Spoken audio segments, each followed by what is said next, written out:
కాసేపట్లో రాష్ట్ర మంత్రివర్గం సమావేశమవుతోంది. 2 గంటలకు హైదరాబాద్ సెక్రటేరియట్ లో సీఎం రేవంత్ రెడ్డి అధ్యక్షతన కేబినెట్ భేటీ కానుంది. సమావేశంలో అనేక అంశాలపై చర్చించి పలు కీలక నిర్ణయాలు తీసుకుంటారని తెలుస్తోంది. ఈ మధ్య కులగణన సర్వేపై ఏర్పాటు చేసిన స్వతంత్ర నిపుణుల కమిటీ 300 పేజీలతో సిబి ఇండెక్స్ నివేదిక ఇచ్చింది. ఈ రిపోర్టుపై మంత్రివర్గ సమావేశంలో చర్చించి ఆమోదం తెలుపుతారని సమాచారం. ఈ రిపోర్టు ఆధారంగా ప్రభుత్వ పాలసీలు, పథకాల రూపకల్పన చేయనున్నారు. కేబినెట్ భేటీకి సంబంధించి మరిన్ని అప్డేట్స్ యాదగిరి అందిస్తారు. యాదగిరి, కేబినెట్ భేటీలో ఏ అంశాలపై డిస్కస్ చేయనున్నారు? మరికొద్ది సేపట్లో సెక్రటేరియట్ లో సీఎం అధ్యక్షతన కేబినెట్ సమావేశం జరగనున్నది. ఈ కేబినెట్ సమావేశంలో ప్రధానంగా ఈ స్థానిక సంస్థల ఎన్నికలు, బీసీలకు 42% రిజర్వేషన్ల మీద ప్రధానంగా చర్చించే అవకాశం ఉంది. ఎందుకంటే ఇప్పటికే ఈ విషయంలో హైకోర్టు కూడా ప్రభుత్వానికి నెల రోజుల లోపల ఎన్నికల సంఘానికి బీసీ రిజర్వేషన్లు ఖరారు చేసి ఇవ్వాలని చెప్పేసి చెప్పింది. తర్వాత సెప్టెంబర్ 30 లోపు ఎన్నికలు నిర్వహించాలని చెప్పేసి కూడా సూచించింది. కాబట్టి ఇచ్చిన గడువు, ఈ రిజర్వేషన్ల ఖరారుకు సంబంధించినటువంటి విషయంలో హైకోర్టు ఇచ్చినటువంటి గడువు కూడా అయిపోయింది. సో మరి ఈ విషయంలో ఏం చేయాలి, మరింత గడువు పెంచే విధంగా కోర్టుకు వెళ్ళాలా, ఇంకా ప్రత్యామ్నాయంగా ఏం చేయాలి అనే దాని మీద ఇవాళ జరిగే క్యాబినెట్లో చర్చించి దాని మీద నిర్ణయం తీసుకునే అవకాశం ఉంటుంది. ఎందుకంటే ఇప్పటికే హైకోర్టు సూచనల మేరకే ఏదైతే 2018లో పంచాయతీరాజ్ చట్టం ఉందో ఆ చట్టంలో ఉన్నటువంటి దాన్ని సవరణ చేస్తూ ఆర్డినెన్స్ ప్రస్తుతం అది గవర్నర్కు పంపారు. గవర్నర్ దగ్గర అది పెండింగ్లో ఉన్నది.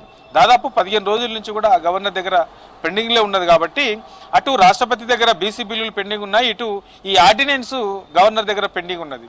మరి ఈ విషయంలో ఈ రెండింటిని దృష్టిలో పెట్టుకొని ఎట్లా ముందుకెళ్ళాలి, హైకోర్టుకు మరోసారి గడువు పెంచాలని చెప్పేసి అడుగుదామా, ఇంకేం చేద్దాము అనే దాని మీద ఇవాళ జరిగే ఈ క్యాబినెట్లో చర్చించి దాని మీద కూడా ఒక నిర్ణయం తీసుకునే అవకాశం ఉంటుంది. ఇక వీటితో పాటు ఈ కులగణన పైన స్వతంత్ర నిపుణుల కమిటీ అధ్యయనం చేసింది. 300 పేజీలతో కూడుకున్నటువంటి ఒక రిపోర్ట్ను ప్రభుత్వానికి ఈ మధ్యలోనే ఇచ్చింది.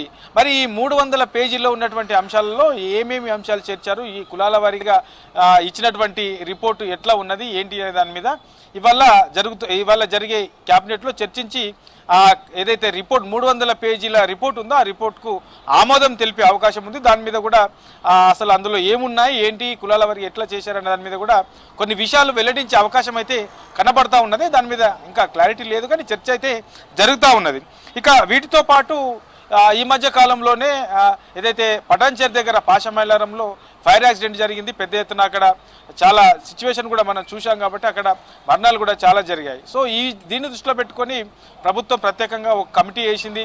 ఆ కమిటీ అక్కడ ఉన్నటువంటి అసలు ఆ సంఘటన గల కారణాలు ఏంటి, ఈ కంపెనీలకు సంబంధించి ఏ మేరకు ఈ నిబంధనలు పాటిస్తున్నారు, ఇట్లా ఓవరాల్గా ఆ సంఘటన జరగడానికి గల కారణాలేంటి, అక్కడ ఉన్నటువంటి లోపాలేంటి, ఇట్లా ఓవరాల్గా ఈ సిగాచికి సంబంధించిన దాని మీద ఒక నిపుణుల కమిటీ వేశారు. ఆ కమిటీ కూడా ఒక రిపోర్ట్ను కూడా తయారు చేసింది. సో ఆ సిగాచి ఇచ్చినటువంటి రిపోర్ట్ మీద కూడా ఇవాళ జరిగే రాష్ట్ర క్యాబినెట్లో చర్చించి ఈ కంపెనీలకు సంబంధించినటువంటి అంశాలలో లోటుపాట్లు ఏమున్నాయి, ఇంకా ప్రభుత్వం ఎలాంటి చర్యలు తీసుకోవాల్సిన అవసరం ఉంటుంది, ఇట్లా ఓవరాల్గా దీని మీద కూడా ఈ సిగాసి ఇచ్చినటువంటి రిపోర్ట్ మీద చర్చించి దాని మీద కూడా నిర్ణయం తీసుకునే అవకాశం ఉంటుంది. వీటితో పాటు ఇక యూరియా నిల్వల మీద కూడా చర్చించి ఇప్పుడున్నటువంటి సిచ్యువేషన్లో రాష్ట్ర ప్రభుత్వానికి అవసరమైనటువంటి యూరియా ఎంత, ఈ నెలకు సరిపోని యూరియా ఎంత రాష్ట్రంలో ఉన్నది, తర్వాత వచ్చే నెలకు ఎంత కావాలి, ఇప్పటికే కేంద్రంతో రాష్ట్ర ప్రభుత్వం ఎన్నిసార్లు సంప్రదించింది, ఈ అంశాల మీద కూడా యూరియాకు సంబంధించిన దాని మీద కూడా ఇవాళ జరిగే రాష్ట్ర కేబినెట్లో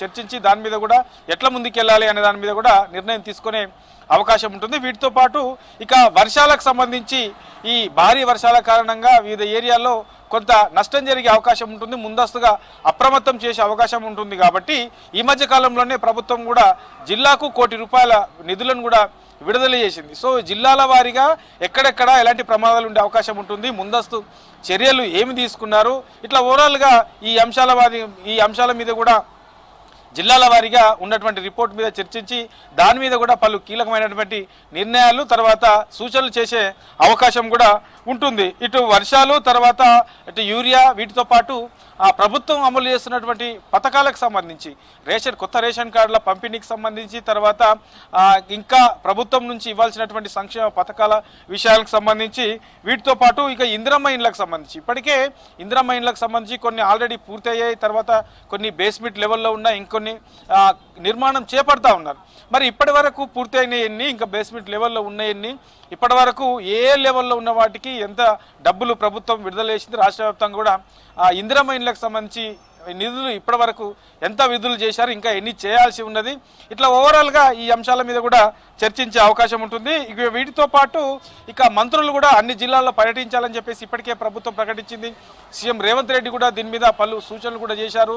మంత్రులతో పాటు జిల్లా కలెక్టర్లు కూడా పూర్తి స్థాయిలో ఆ జిల్లా వ్యాప్తంగా కూడా తిరగాలి, అక్కడ ఉన్నటువంటి సమస్యలను గుర్తించాలి, ప్రభుత్వ దృష్టికి తీసుకురావాలి. ఒకవేళ అక్కడే ఆ పరిష్కారం అయ్యే ఉంటే అక్కడే జిల్లా స్థాయిలో పరిష్కరించాలని చెప్పేసి ఇప్పటికే ప్రభుత్వం చెప్పింది. సో ఈ అంశంలో కూడా ఇప్పటివరకు ఏ జిల్లాలో ఎట్లాంటి మంత్రులు ఎట్లాంటి పర్యటనలు చేశారు, అక్కడ ఉన్నటువంటి సమస్యలు ఏంటి, వాళ్ళు సాల్వ్ చేసినవి ఏంటి, ఇట్లా ఓవరాల్గా మంత్రులకు సంబంధించినటువంటి ఈ పర్యటనల అంశాల్లో వచ్చినటువంటి సమస్యలు ఏంటి, ఇట్లా వీటి మీద కూడా చర్చించి వాటిని ఇంకా ఎట్లా ముందుకు తీసుకెళ్లాలి, అందులో వచ్చినటువంటి సమస్యలను పరిష్కరించాలంటే ఏం చేయాలి, ఈ అంశాల మీద కూడా ఇవాళ జరిగే రాష్ట్ర క్యాబినెట్లో చర్చించి దాని మీద కూడా కొన్ని నిర్ణయాలు తీసుకునే అవకాశం ఉంటుంది. ఇక వీటితో పాటు ఇక రేపో మాపో ఈ కాళేశ్వరం కమిషన్కి సంబంధించినటువంటి రిపోర్ట్ కూడా ప్రభుత్వానికి ఇచ్చే అవకాశం ఉంటుంది. దాదాపుగా ఆ రిపోర్ట్ కూడా తయారైంది.